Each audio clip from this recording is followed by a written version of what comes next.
Welcome to Annie's kitchen. ഇന്ന് നമ്മൾ ചെയ്യാൻ പോകുന്ന റെസിപ്പിയെ കുറിച്ച് പറയുകയാണ്. ഇച്ചിരി ഒരു എന്നാ പറയുന്നത്, എപ്പോഴും നമ്മൾ വീട്ടിലൊക്കെ ഉണ്ടാക്കുന്ന സാധനം പുട്ട ഉണ്ടാക്കാൻ പോകുന്നുണ്ട്. അപ്പോഴേ മുഖം മാറിയില്ലേ, അയ്യേ പുട്ടാണോ ഇന്ന് ഉണ്ടാക്കാൻ പോകുന്നത്? എന്നാൽ വെറും പുട്ടൊന്നും അല്ല ഉണ്ടാക്കാൻ പോകുന്നത്. ശരിക്കും എനിക്ക് തോന്നുന്നു ഇപ്പം മിക്കടത്തും ഉള്ള സാധനം തന്നെയായത്. പക്ഷെ ഇതുണ്ടല്ലോ, ഈ പുട്ടിൻ്റെ ഒരു രുചി എന്ന് പറയുന്നുണ്ടല്ലോ, ഒരു പ്രത്യേക രുചിയാണ്. പക്ഷേ അതിനെന്നാന്നറിയോ, അതിൻ്റെ ഫില്ലിംഗ് ഇസ് ഡിഫറെൻറ്റ്. പലതരം പുട്ട് നമ്മൾ ചെയ്യാറുണ്ട്. ഇപ്പം കോട്ടയം സൈഡ് അങ്ങനെയൊക്കെ ആണെങ്കിൽ ഞാനൊക്കെ ഈ പഴുത്ത ചക്ക, വരിക്കച്ചക്കയൊക്കെ വെച്ചിട്ട് ചക്കപ്പുട്ട് ഉണ്ടാക്കാറുണ്ട്. ചക്കപ്പുട്ടൊക്കെ ഭയങ്കര ടേസ്റ്റാണ്. അതേപോലെ തന്നെ വെറൈറ്റി ഓഫ് ഫ്രൂട്ട്സ് വെച്ച് ചെയ്യാറുണ്ട്, ചോക്ലേറ്റ് വെച്ച് ചെയ്യാറുണ്ട്. അങ്ങനെ പുട്ട് തന്നെ വെറൈറ്റി ഓഫ് പുട്ട് നമ്മൾ കഴിച്ചിട്ടുണ്ട്. ഇപ്പം ഇവിടെ എന്നാ നമ്മൾ ചെയ്യാൻ പോകുന്നതെന്ന് അറിയോ, ഒരു ഇറച്ചിപ്പുട്ടാണ് നമ്മൾ ചെയ്യാൻ പോകുന്നത്.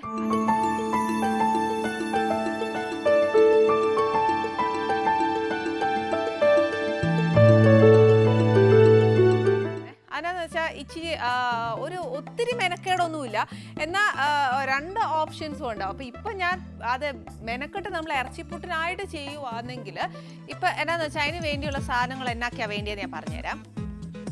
ഇവിടെ ഇപ്പം ഞാൻ എടുത്തേക്കുന്നത് എന്നാന്നറിയോ, ഇത് കണ്ടോ, ഇതിപ്പോൾ എന്നാന്ന് വെച്ചാൽ കീമയാണ് ഞാൻ എടുത്തേക്കുന്നത്.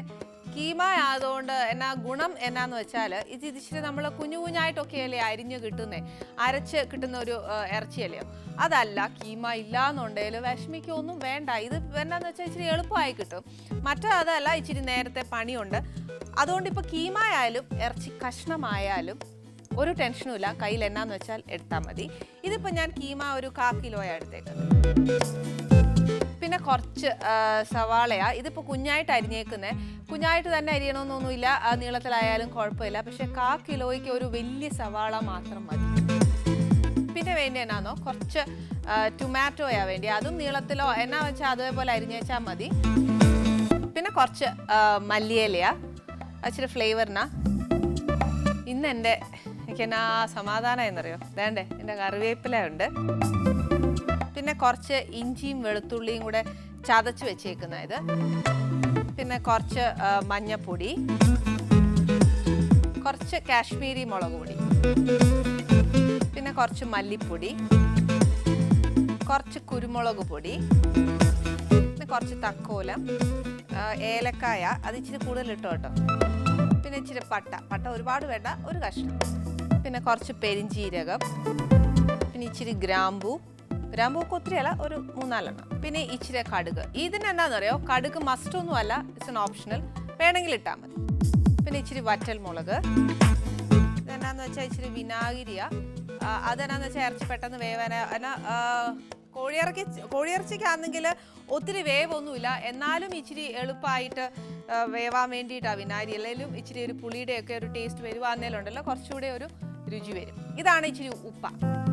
ഇത്രയും സാധനമേ നമുക്ക് ആ ഇറച്ചിയുടെ കൂട്ടിന് ആവശ്യമുള്ളതുള്ളൂ. ഇനിയിപ്പോൾ ഞാൻ എപ്പോഴും പറയുമല്ലേ, ഗരം മസാല ഒക്കെ ആണെങ്കിലും പൊടിച്ച് അത്യാവശ്യത്തിന് മാത്രം ഡപ്പയിൽ ഇട്ട് വെച്ചാൽ മതി.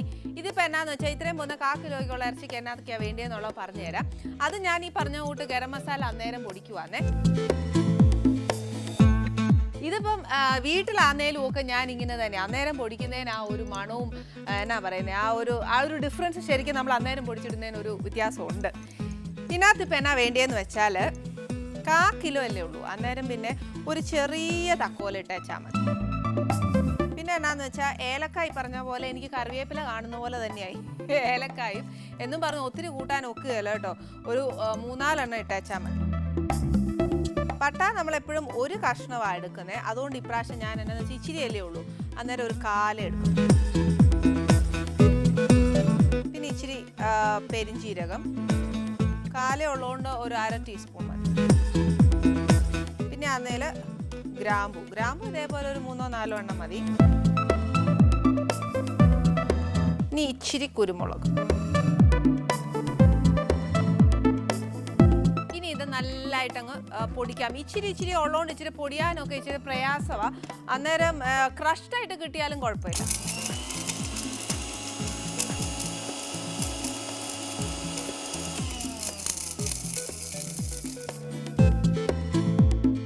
എനിക്കാണെങ്കിൽ ഇച്ചിരിയല്ലേ നമ്മൾ ഇട്ടുള്ളൂ, 1/4 കിലോയ്ക്കുള്ളതല്ലേ ഇട്ടുള്ളൂ, അന്നേരം ഇച്ചിരി ക്രഷ്ഡായിട്ടാണ് എനിക്ക് കിട്ടിയേക്കുന്നത് എന്ന് പറഞ്ഞ് നമുക്ക് അതിനെപ്പറ്റി ടെൻഷൻ ആക്കണ്ട, അത് മതിയാവും. ഇനി എന്നാ ചെയ്യേണ്ടതെന്ന് അറിയാവോ, ഇച്ചിരി പണി എന്നാന്ന് വെച്ചാൽ ഞാൻ ആദ്യം കുക്കറിനകത്തോട്ട് ഇടുവാണെങ്കിൽ നിങ്ങൾക്ക് എന്നാ ഞാൻ ചെയ്തേക്കുന്നതെന്നുള്ളത് അറിയാൻ ഒക്കുകയില്ല.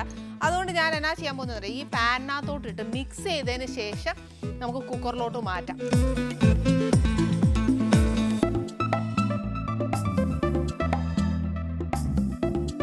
ആദ്യം നമുക്ക് എന്നാന്ന് വെച്ചാൽ ഈ ഇറച്ചിനകത്തോട്ട് ഇടണം.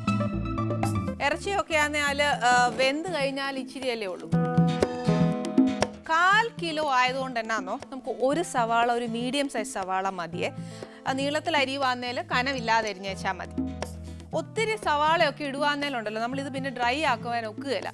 അതിങ്ങനെ എന്നാന്ന് പറയുന്നത് ഒരു കുഴഞ്ഞൊക്കെ ഇരിക്കും. അത് വേണ്ട. ടൊമാറ്റോ ആണെങ്കിലും അരിഞ്ഞു വെക്കുകയാണെങ്കിൽ ഒരു കുഞ്ഞു ടൊമാറ്റോ മതി. അതല്ല നമ്മൾ ഇങ്ങനെ കുഞ്ഞായിട്ട് അരിഞ്ഞു വെക്കുകയാണെങ്കിൽ ഒരു വലിയ ടേബിൾ സ്പൂണിന് 2 ടേബിൾ സ്പൂൺ ടൊമാറ്റോ ഇട്ടേച്ചാൽ മതി. പിന്നെ ആണെങ്കിൽ ഒരു ഇച്ചിരി മല്ലിയില അതന്നെ ഇച്ചിരി ഇട്ടേച്ചാൽ മതി. എന്നാന്നോ ആ ഇറച്ചിയിൽ ആ ഒരു ഫ്ലേവർ വരാനാ. പിന്നെ കീമായിക്ക് ഞാൻ പറഞ്ഞിട്ടില്ല, അതിന് തന്നെ ഒരു കൊഴുപ്പൊക്കെ ഉണ്ടാവും. അന്നേരം ആ ഒരു എന്നാ പറയുന്ന ആ മണവും ആ ഒരു ഇതൊക്കെ ഒന്ന് പോകാൻ വേണ്ടിയിട്ട് തന്നെ ഇച്ചിരി മല്ലിയില ഇട്ടേച്ച് കൊടുക്കണം. എന്നാൽ പിന്നെ മല്ലിയില ഇട്ട് കഴിഞ്ഞാൽ കറിവേപ്പില പിണങ്ങരുത്. അതുകൊണ്ട് അതും കൂടെ ഇടണം. പക്ഷേ കറിവേപ്പില ഇടുന്നതുകൊണ്ട് ഒരുപാട് ഗുണങ്ങൾ നമ്മൾ പറഞ്ഞതാ. എന്നാലും കറിവേപ്പില നമുക്ക് ഉപേക്ഷിക്കാൻ നോക്കുകയല്ലോ. പിന്നെ എന്നാന്ന് വെച്ചാൽ ഇഞ്ചിയും വെളുത്തുള്ളിയും കൂടെ അരച്ച് വെച്ചേക്കുന്ന ഒരു എന്നാ പറയുക ഒരു 3/4 ടീസ്പൂൺ ഇട്ടേച്ചാൽ മതി. ടീസ്പൂൺ കണക്കാ ഒരു 3/4 മതിയാവും.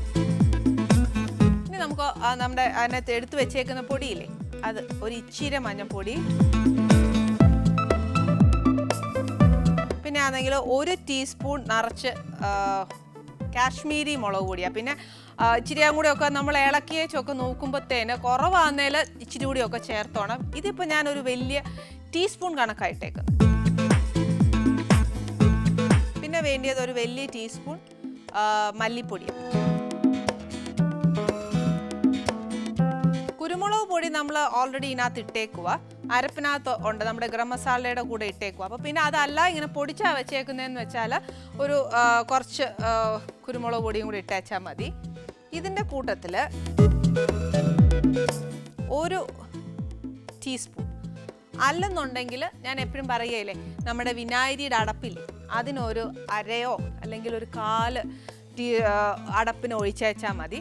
പിന്നെ എന്നാന്ന് വെച്ചാൽ ഇത് വേവാനായിട്ട് ഇറച്ചിക്കകത്ത് ഉപ്പിട്ടാൽ ഒക്കുകയില്ലെന്ന് പറയും. പക്ഷെ എന്നാലും ഉപ്പില്ലാതെ പറ്റിയല്ല. എന്നാ ചെയ്യണമെന്നറിയോ, ഈ നമ്മൾ പൊടിച്ചു വെച്ചേക്കുന്ന മസാലയില്ലേ അതിനകത്തോട്ട് ഇച്ചിരി ഇട്ടുള്ളതുകൊണ്ട് എന്നാ പറ്റിയെന്നറിയോ, അതായത് ക്രഷ്ഡ് ആയിട്ടേ വന്നിട്ടുള്ളൂ, നല്ല പൗഡേർഡ് ആയിട്ടില്ല.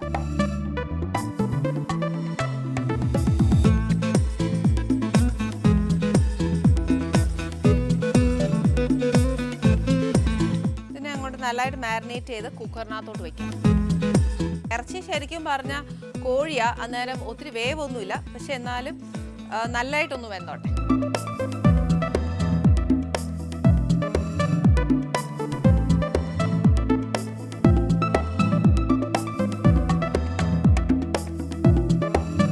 ഇനി നമുക്കിത്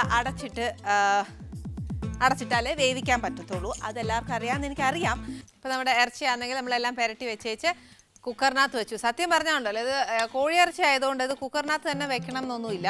അല്ലാതെ നമുക്ക് നേരം ഉണ്ടെന്നുണ്ടെങ്കിൽ ഈ പറഞ്ഞ പോലെ ചീനച്ചട്ടിക്കകത്തോട്ട് ഇതെല്ലാം കൂടെ പുരട്ടി വെച്ചേച്ച് ചെയ്താലും മതി. പിന്നെ എന്നാന്ന് വെച്ചാൽ നേരം ഇല്ലെങ്കിൽ ഈ ഒരു ഓപ്ഷനും നമുക്ക് ചെയ്യാം. ഇനിയിപ്പോൾ എന്നാ ചെയ്യേണ്ടതെന്ന് വെച്ചാൽ ഇതിനകത്തൊരു ഇച്ചിരി വെള്ളമുണ്ടേ. അപ്പോൾ നമുക്ക് എന്നാന്ന് വെച്ചാൽ വലിയ അടുപ്പ് കത്തിച്ചേച്ച് പാൻ വയ്ക്കാം. ഇനിയിപ്പോൾ ഇച്ചിരി വെള്ളം വറ്റാനുണ്ട്. അന്നേരം നമുക്ക് എന്നാ പറയുന്നത് ധൃതി ആകുമ്പോഴത്തേക്ക് ഞാൻ ചെയ്യുന്ന ഒരു പ്രവൃത്തി എന്നാന്ന് വെച്ചാൽ ഇതിനകത്ത് ഇച്ചിരി കടുകിടും. കടുകിട്ട് വറ്റൽ മുളകും ഒക്കെ മുറിച്ചൊക്കെ ഇട്ടേച്ചൊക്കെ വരുന്ന സമയം കൊണ്ട് നമ്മുടെ വെള്ളമൊക്കെ അങ്ങ് വറ്റുവേ. അതുകൊണ്ട് ചെയ്യുന്നത് തലതിരിച്ചാ, പക്ഷെ എന്നാലും എന്നെ വഴക്ക് പറയും. കടുക് എപ്പോഴും ഓപ്ഷനിലാണ്. ഇതിന് വേണമെങ്കിൽ ഇട്ടേച്ചാൽ മതി, അതല്ല ഇടുന്നെങ്കിൽ ഇട്ടോ.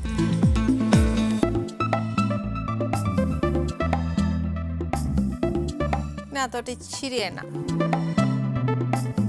ഇനിയിപ്പം എന്നാ പറയാ, നമ്മൾ എത്ര ധൃതി കൂട്ടിയാലും ഒക്കുകയില്ല. നമ്മുടെ കടുക് ഒന്ന് പൊട്ടണം. ഇനിയിപ്പോൾ ഇതിനകത്ത് കടുക് എണ്ണ ചൂടായി അന്നേരം കടുക് എല്ലാം പൊട്ടി. ഇനി എന്നാ ചെയ്യേണ്ടതെന്ന് വെച്ചാൽ നമ്മൾ ഈ വേവിച്ച് വെച്ചേക്കുന്നില്ലേ ഇറച്ചി, ഇത് ഇതിനകത്തോട്ടിടും.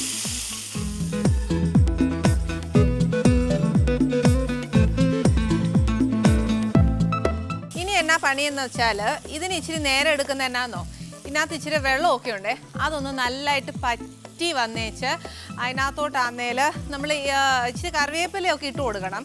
അത് ഒറ്റയടിക്കൊന്നും ഇടരുത്, അത് ഇച്ചിരി നേരം എടുത്തേച്ചൊക്കെ വേണം ആ കറിവേപ്പില ഇടാൻ. അതായത് ഓരോ സ്റ്റേജ് അനുസരിച്ച്. എന്നുവെച്ചാൽ ഇത് എണ്ണ പരുവാകണമെന്നറിയാവോ, നല്ല ഡ്രൈ ആവുകയല്ലേ, നമ്മൾ ഈ മുട്ടയൊക്കെ സ്ക്രാമ്പിൾ ചെയ്യുന്ന കൂട്ട് നല്ലതായിട്ട് ഡ്രൈ ആവുകയല്ലേ, അതേപോലെ അങ്ങ് ആവണം. ആദ്യത്തെ ഫസ്റ്റ് സ്റ്റേജിൽ ഇച്ചിരി കറിവേപ്പില, എന്നുവെച്ചാൽ ഇച്ചിരി നേരം കഴിഞ്ഞേച്ച് അടുത്ത് ചേർത്ത് വെച്ചാൽ മതി.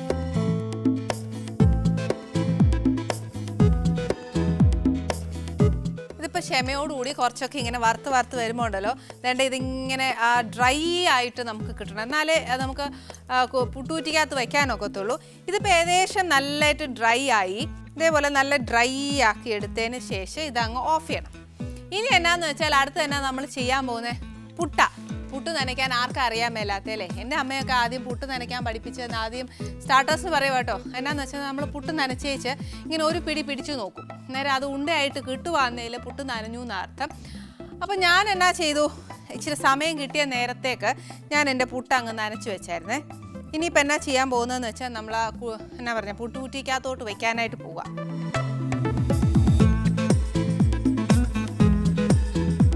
ഇതിനകത്ത് നമ്മൾ വെള്ളം വെച്ചു. അറിയാമല്ലോ, ഇതൊക്കെ നമുക്ക് അറിയാൻ മേലാത്ത കാര്യമൊന്നും അല്ല. പക്ഷേ എന്നാലും ഇനി നമ്മൾ വർത്താനം പറയുമ്പോഴത്തേക്ക് എന്നാന്ന് വെച്ചാൽ ഇത് വെള്ളമൊക്കെ ഒന്ന് ചൂടാവണ്ടേ.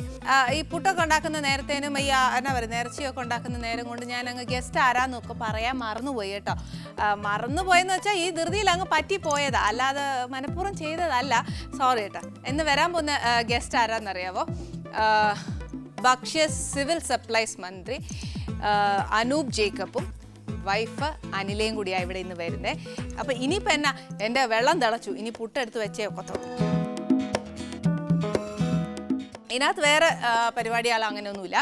ഇച്ചിരി തേങ്ങ ഇടുക, പിന്നെ ആണെങ്കിൽ ഇച്ചിരി എന്നാ പറയുന്നത് ആ ഇറച്ചി ഒന്ന് ലെയർ ചെയ്യണം, പിന്നെ പുട്ടിൻ്റെ പൊടി ഇട്ടേച്ചാൽ മതി. ആദ്യം വേണ്ടേ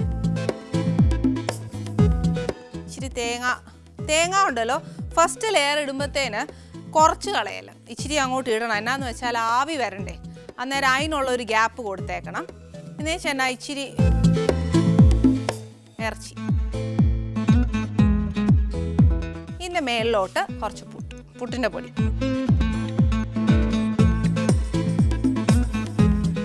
ഇതേപോലെ തന്നെ ആ ഫുൾ ലെയർ, അതായത് ആ ഫുൾ കുറ്റിയില്ലേ പുട്ടുകുറ്റി, അങ്ങോട്ട് ഇതെല്ലാം കൂടി ഇട്ട് ലെയർ ആക്കി എടുത്തേച്ചാൽ മതി. പിന്നെ പുട്ടിൻ്റെ മാവ് അധികം തിന്നാൻ താല്പര്യം ഇല്ലെങ്കിൽ ഇറച്ചി കൂട്ടിയേച്ചാൽ മതി.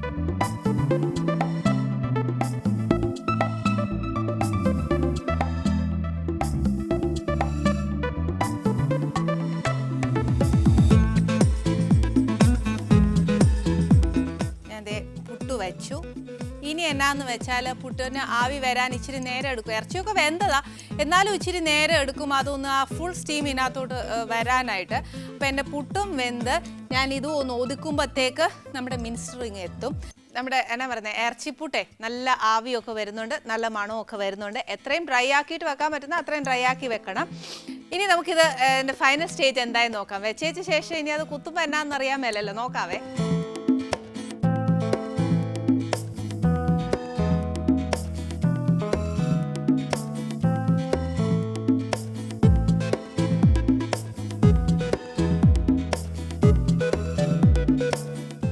രസമായിട്ടാണ് നമ്മുടെ ഇറച്ചിപ്പുട്ട് വന്നേക്കുന്നതെന്ന് നോക്കിയാൽ. ഇത് മിക്ക വീട്ടിലും എന്നാന്നറിയോ ചെയ്യാൻ പറ്റുന്നത് തന്നെയാണ്, എളുപ്പമല്ലേ ഇതിങ്ങനെ ചെയ്യാനായിട്ട്.